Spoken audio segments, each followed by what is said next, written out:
उठा, बसा,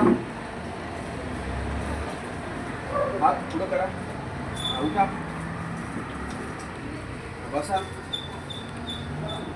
उठा, खाली हात करा, इथे येऊन बसा.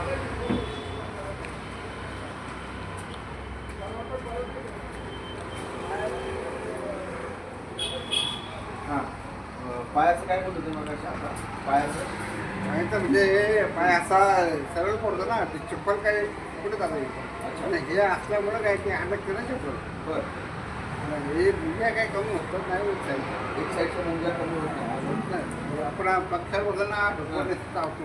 डोकं चावतो. अजून अजून नाही. हे मुंग्यामुळंच दुपारी अजिबात झोपत नाही मिळत. नुसतं आपण लवणलं ना तरी मुंग्या लागेल. हां, दुसरा काय त्रास होतो? इकडे काय नाही, ही साईड काही नाही, ही एकच साईड. दुसरा काय त्रास होतो?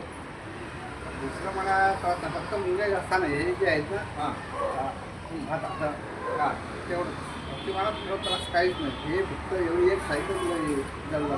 जड जाते. हां हां, मुंगे आणि जड. अजून तिसरं काय सांगायचं आहे का? हे दोन गोष्टी कळाल्या, एक मुंगे आणि एक जड. दुसरं काय?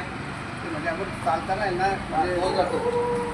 एक साईड उभं राहिल्यानंतर उभं राहिल्यानंतर आपण हा जास्त पाय एका पायावर एक पाय असं वरती घेता येत नाही. नाही त्यानंतर नाही ना?